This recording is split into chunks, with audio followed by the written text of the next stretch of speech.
ఆహ్, సో, ఇప్పుడు జోజో గాన్ ఎలా వర్క్ అవుతదంటే, ఇక్కడ చూసినట్టయితే మనకొక ఇన్‌పుట్ ఇమేజ్ ఉంటది. మన ఫేస్ ఇమేజ్ ఇస్తాం. ఈ పైన ఉన్నవన్నీ రిఫరెన్స్ ఇమేజెస్ అనమాట. ఈ రిఫరెన్స్ ఇమేజెస్ వాడి మన ఇన్‌పుట్ ఇమేజ్‌లో ఉన్న ఫేషియల్ ఫీచర్స్ ఏవైతే ఐస్ ఎక్స్‌ప్రెషన్ గానీ, ఫేస్ లైన్స్ గానీ, ఆహ్, మన స్మైల్ గానీ అవన్నీ ప్రిజర్వ్ చేసి మన ఫేషియల్ ఫీచర్స్‌ని ప్రిజర్వ్ చేసుకొని, ఆ రిఫరెన్స్ ఇమేజ్ స్టైల్‌కి మన ఫేస్‌ని అప్లై చేసి మనకు అవుట్‌పుట్ ఇస్తదనమాట. సో, ఇక్కడ ఫేషియల్ ఫీచర్స్ అన్నవి ప్రిజర్వ్ అవుతాయి. మోస్ట్‌లీ ఇప్పుడు మనం చాట్‌జీపీటీ కూడా ఇదే కదా చేస్తది. మనం ఇలాగ ఒక ఇమేజ్ వచ్చి ఇన్‌పుట్ కూడా ఇలాగే ఇస్తాం కదా అని అనుకోవచ్చు. కానీ చాట్‌జీపీటీలో అది మనం ఒకసారి చేసి చూడండి కావాలంటే ఒక రిఫరెన్స్ ఇమేజ్ ఇంకా మన ఇమేజ్ ఇచ్చామనుకో, ఫస్ట్ టైం బాగానే జనరేట్ చేస్తది. అంటే కొంచెం మిస్టేక్స్ ఉన్నాయని చెప్పి మళ్ళీ మనం దాన్ని రీజనరేట్ చేసామనుకోండి, అంటే ప్రిఫరెన్సెస్ చెప్పి ఇంటెన్సిటీ తగ్గించు, స్టైలింగ్ కొంచెం తగ్గించు ఏదైనా చెప్పామనుకోండి, ఫేషియల్ ఫీచర్స్ అన్నది అది ప్రిజర్వ్ చేయదు, వేరేలాగా అవుట్‌పుట్ ఇస్తది. అంత ఎఫిషియంట్ ఉంటదన్నమాట. And that two ChatGPT data sets మీద ట్రైన్ అవుతది. కానీ ఇప్పుడు జోజో గ్యాన్ ఎందుకు డెవలప్ చేసినామంటే, ఇప్పుడు స్నాప్‌చాట్ ఫిల్టర్స్ చూసామనుకోండి, మన ఫేస్ ఇమేజ్ ఇవ్వంగానే ఒక స్నాప్‌చాట్ ఫిల్టర్స్ అవన్నీ వస్తాయి. మన ఫేస్ అట్లనే ప్రిజర్వ్ అయ్యి ఉంటది. అండ్ మన ఫేస్ మీద ఫిల్టర్స్ అవన్నీ వస్తాయి. జోజో గ్యాన్ ఇంప్లిమెంట్ చేసింది కూడా ఇవన్నీ ఇంకా ఎన్హాన్స్ చేయడానికి, ఇంకా వీటి ఎక్స్పీరియన్స్‌ని ఇంకా ఇంప్రూవ్ చేయడానికి. టిక్‌టాక్ ఫిల్టర్స్ గానీ, ఇన్‌స్టాగ్రామ్ ఫిల్టర్స్ గానీ ఇవన్నీ అవే. ఇంకా అవతార్స్ అండ్ గేమింగ్‌లో కూడా మనం యూజ్ చేస్తాం జోజో గ్యాన్‌ని. అంటే అవతార్స్, అంటే ఇప్పుడు మన ఫేస్ కస్టమైజ్డ్ అవతార్ కావాలనుకోండి, మనం ఒక గేమ్ ఆడుతున్నాం, మన ఫేస్తోనే ఒక అవతార్ కావాలి. ఇప్పుడు ఫ్రీ ఫైర్ కానీ, పబ్‌జీ కానీ అలా అవతార్స్ మనము వాటికి కస్టమైజేషన్ మనం చేసుకుంటాం కదా, వాటి అవుట్‌ఫిట్స్ కానీ అవన్నీ మనం పిక్ చేసుకుంటాం. అట్లనే ఫేస్ కస్టమైజేషన్ అనమాట. మన ఫేస్ కస్టమైజేషన్ కోసం గేమింగ్‌కి అండ్ ఫిలిమ్స్ క్యారెక్టరైజేషన్‌కి, డిజిటల్ ఆర్ట్‌కి, ఇంకా సెవరల్ గేమ్స్ అవతార్ క్రియేషన్‌కి మనకు డీటెయిల్ ఫేషియల్ కస్టమైజేషన్‌కి ఇస్తున్నాయి. ఇక్కడ ఈ ఇమేజ్ ఏదైతే ఉందో ఇది ఎల్డెన్ రింగ్ గేమ్ అన్న దాన్ని ఆ గేమ్‌లో ఇమేజ్ అనమాట. ఇట్లాగా జస్ట్ కస్టమైజేషన్‌కి ఇస్తున్నాయి అనమాట. ఫేషియల్ కస్టమైజేషన్, ఇంకా అక్కడ కొన్ని ఎలిమెంట్స్ ఉంటాయి అవన్నీ మనం పెట్టుకోవడానికి. ఆ తర్వాత ఇంకా అసలు వన్ షాట్ ఫేషియల్ స్టైలైజేషన్ ఎందుకు అంత ఇంపార్టెంట్, అసలు ఏముంది అని అంటే, ఇప్పుడు రియల్ వరల్డ్ అప్లికేషన్స్ ఇందాక చూసాం కదా, social media filters, digital art, film and animation, ఇంకా అడ్వాన్స్డ్ జనరేటివ్ ఏఐ గ్యాన్స్ యూజ్ చేస్తుంది. ఇప్పుడు మ్యాక్సిమం గ్యాన్స్ అవన్నీ చాలా కంపెనీస్, మెటా కానీ, ఎన్విడియా కానీ అవన్నీ అడుగుతున్నాయి అన్నమాట. అంటే లైక్ వాళ్ళకి ఎంఎల్ మోడల్స్ కావాలి గ్యాన్ యూజ్ చేసి. అంటే ఇప్పుడు గేమింగ్ ఫీల్డ్లో కానీ, అంటే ఇప్పుడు ఈ జోజో గ్యాన్ ఇంప్లిమెంట్ అయిందనుకోండి, మనకు మూవీస్ కానీ ఇవన్నీ కూడా ఫాస్ట్గా అయిపోతాయి. ఎందుకంటే జోజో గ్యాన్లో ఒక క్యాచ్ ఉంది, అది చెప్తాను మీకు ఇమేజెస్ అవన్నీ చూపెట్టి. మోస్ట్లీ ఇది మెటా, ఎన్విడియా అండ్ అడోబ్ ఈ కంపెనీస్ వాళ్ళు అడుగుతారు. వెబ్ఎంఎల్ కావాలి వాళ్ళకి. ఇప్పుడు మన మోడల్ ఎంఎల్, మనం వెబ్ ఇంటిగ్రేట్ చేద్దాం అనుకున్నాం కదా, దాని ఫ్రంట్ ఎండ్ బ్యాక్ ఎండ్ చేసి క్లౌడ్లో డిప్లాయ్ చేద్దాం అనుకున్నాం కదా, సో కంప్లీట్లీ వెబ్ఎంఎల్. సో వీళ్ళకి ఇది రిక్వైర్మెంట్ ఉంది. ఇది కంప్లీట్గా మనం చేసి ఇంకా ఎన్హాన్స్మెంట్స్ చేస్తే ఇది బాగానే చాలా గుడ్ ప్రాజెక్ట్ అనే అనుకోవచ్చు. ఇప్పుడు నార్మల్ గ్యాన్ అయితే గుర్తుంటుంది, కానీ ఒకసారి చెప్తాను. మనము ఫస్ట్ డిస్క్రిమినేటర్ని ట్రైన్ చేస్తాం. రియల్ ఇమేజెస్ ఇచ్చి ఒక శాంపిల్ డేటా ఇచ్చి డిస్క్రిమినేటర్ని ట్రైన్ చేస్తాం. ఒకవేళ డిస్క్రిమినేటర్ డిటెక్ట్ చేస్తే జనరేటర్ లాస్ అవుతుంది. డిస్క్రిమినేటర్ డిటెక్ట్ చేయకపోతే డిస్క్రిమినేటర్ లాస్ అవుతుంది. మనం జనరేటర్ ఎలాగంటే ఒక ర్యాండమ్ ఇన్పుట్ జనరేట్ చేస్తుంది. జనరేటర్ శాంపిల్ ఇమేజెస్ తీసుకొని ఒక ఫేక్ డేటా జనరేట్ చేస్తుంది. డిస్క్రిమినేట్ చేయాలి అది ఫేకా ఒరిజినలా అని చెప్పి.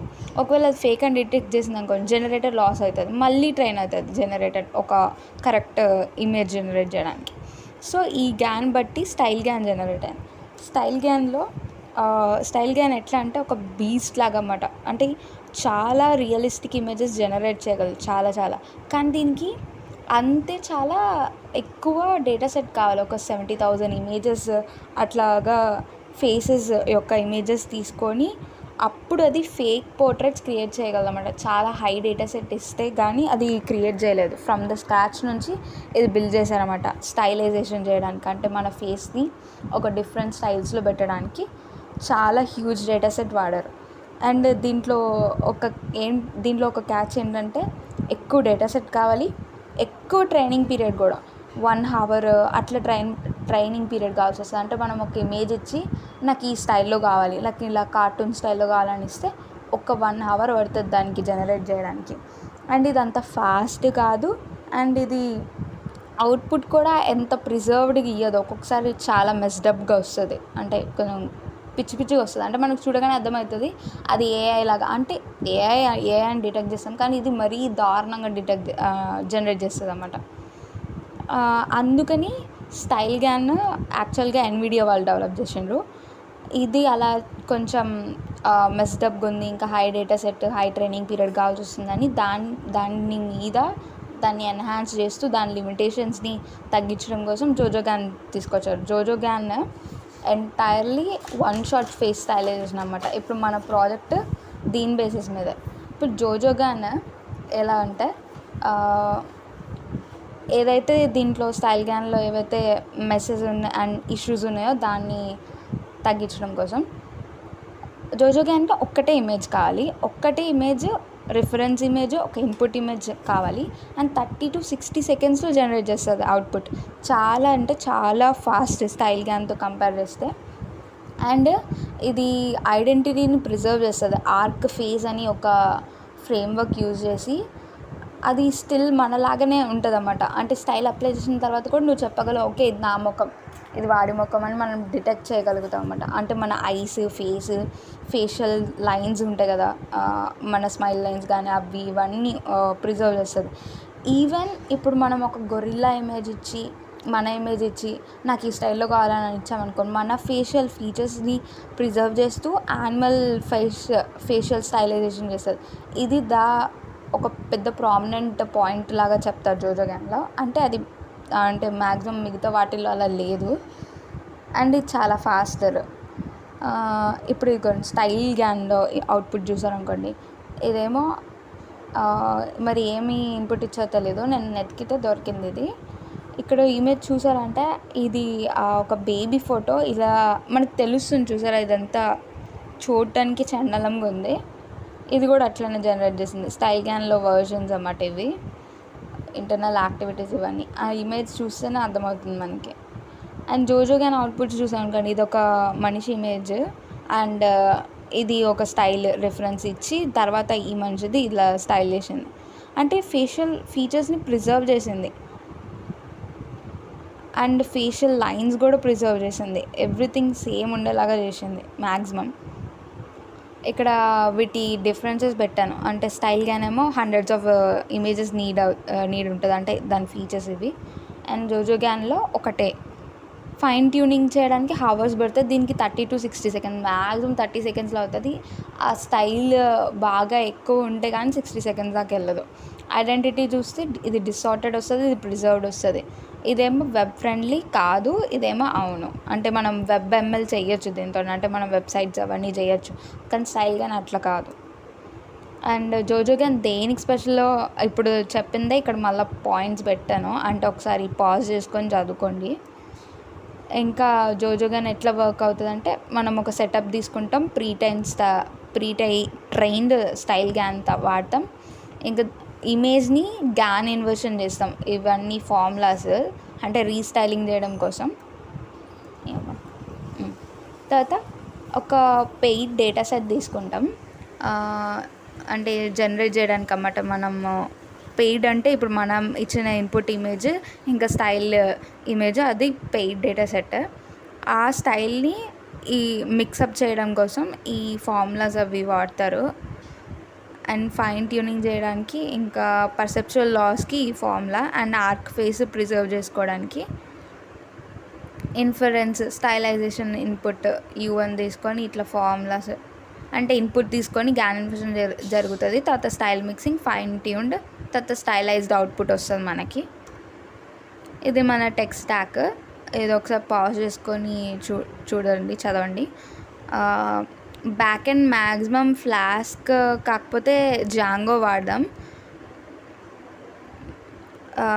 ML pipeline, back end DB, front end AWS cloud ఇలా కనెక్ట్ చేద్దాం. ఫస్ట్ అంటే ఎంఎల్ మోడల్ అయిపోయిన తర్వాత బ్యాక్ ఎండ్ దాన్ని డీబీలో ఆబ్వియస్లీ ఇప్పుడు జాంగో యూజ్ చేస్తే మనకి స్పెషల్లీ మళ్ళీ డీబీ మీద వర్క్ చేయాల్సిన అవసరం ఉండదు. తర్వాత ఫ్రంట్ ఎండ్ చేద్దాం. ఆ తర్వాత క్లౌడ్లో లాస్ట్లో డిప్లాయ్మెంట్. ఇంకా మన ఎన్హాన్స్మెంట్ స్పెసిఫిక్గా నేను ఏమనుకున్నా అంటే మొన్న చెప్పని కాకుండా ఇంకా కొన్ని రీసెర్చ్ పేపర్స్ అవన్నీ బ్రౌజ్ చేసి కొన్ని పెట్టాను. మీరు కూడా ఏమైనా కావాలంటే చూడండి. అంటే ఇంకా ఏమైనా చేయాలంటే సెమాంటిక్ అవేర్ స్టైలింగ్ మిక్సింగ్ అంటే ఇప్పుడు మనకి మన ఫేసే ఉండాలి కానీ ఐజ్ ఒకటే ఈ సపరేట్ స్టైల్లో కావాలి. అంటే ఇప్పుడు కార్టూనీ స్టైల్లో ఓన్లీ ఐజ్ కావాలి, ఓన్లీ ఐస్ ఒకటే చేంజ్ అవ్వాలి, మిగతా నా ఫేస్ లాగానే ఉండాలనుకుంటే మనము మీడియా పైప్ యూజ్ చేసి ఓన్లీ స్పెసిఫిక్ రీజన్స్లో స్టైలింగ్ అప్లై చేయొచ్చు.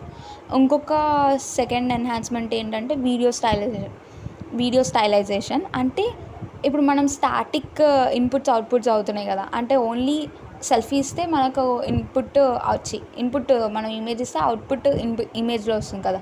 అదే కానీ వీడియో స్టైలైజేషన్లో వీడియో అండ్ ఒక వీడియో ఇన్పుట్ ఇస్తే వీడియో మొత్తం ఎంటైర్ స్టైలైజేషన్ ఉండేలాగా ట్రై చేద్దాం. ఓపెన్సీవీ, ఆప్టిక్ ఫ్లో అవన్నీ వాడి చేయొచ్చు. స్టైల్ రికమెండేషన్స్ ఇంకా సిఎల్ఐపి యూజ్ చేసి మనం స్టైల్ రికమెండేషన్స్ చేయొచ్చు.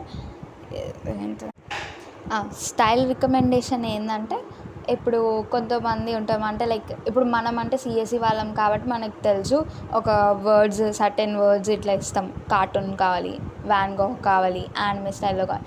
కొంతమందికి తెలియని వాళ్ళకి ఎట్లా అంటే వాళ్ళు టెక్స్ట్ ప్రాంప్ట్ ఇచ్చారు అనుకోండి, అందులో నుంచి అంటే ఇప్పుడు మనము కార్టూన్ అని ఇస్తే మనం కార్టూనీ అంటే రిఫరెన్స్ ఇమేజ్ ఇవ్వకపోయినా కార్టూన్ అని ఇస్తే ఆ స్టైల్లో అది జనరేట్ చేయాలి. అట్లా కాకుండా ఇప్పుడు నార్మల్ తెలియని వాళ్ళకి అనుకోండి ఒక సర్టెన్ టెక్స్ట్ ప్రాంప్ట్ ఇచ్చారు అనుకోండి, దాన్ని ఎలా ఉంటుంది అని ఇమేజ్ రూపంలో ప్రీట్రైన్ చేస్తుంది అన్నమాట సిఎల్ఐపి. సిఎల్ఐపి స్పెసిఫిక్గా ఆ ఫ్రేమ్వర్క్ అన్నమాట. అదొక దగ్గర చదివాను, మర్చిపోయింది దాని ఫుల్ ఫామ్. తర్వాత మొబైల్ ఆప్టిమైజేషన్ ఏమో అంటే మనం మొబైల్స్లో కూడా ఈ వెబ్ పేజ్ వర్క్ అయ్యేలాగా కొంచెం ఆప్టిమైజేషన్ చేయాలి. ఓఎన్ఎక్స్ఎక్స్ వాడాలని అక్కడెక్కడ రీసెర్చ్ పేపర్లో చదివాను. తర్వాత ప్రైవసీ ప్రిజర్వింగ్ అంటే మన యూజర్ అప్లోడ్ చేసే డేటా ప్రిజర్వ్ చేయడం, అంటే ప్రైవసీ ఉంచేలాగా ఫెడరేటెడ్ లెర్నింగ్ పీవై షిఫ్ట్ వాడితే ప్రైవసీ మెయింటైన్ అవుతుంది. అంటే ఇప్పుడు మనం వెబ్ అప్లికేషన్ దీనికి డిజైన్ చేస్తే ఇది. అండ్ ఇంకొకటి అంటే వెబ్ అప్లికేషన్ మనం డిజైన్ చేస్తే అంటే ప్రైవసీ ప్రొటెక్షన్ చేయాలి కాబట్టి అంటే యాక్చువల్గా హగ్గింగ్ ఫేజ్లో దీని అవుట్పుట్ అంటే మనం వాడడానికి రెపోని కనెక్ట్ చేసి వెబ్సైట్ ఉండేది, అది వర్క్ చేయట్లేదు. ఇక్కడ ఉంది ఏమో రన్ టైమ్ ఎర్రర్ ఏదో వచ్చింది, చాలా మంత్స్ నుంచి డౌన్లో ఉందంట. కాబట్టి మనం ఇంప్లిమెంట్ చేసి మనము మన ఎన్హాన్స్మెంట్స్ కూడా పెట్టామంటే మనది బూమ్ అవ్వచ్చు.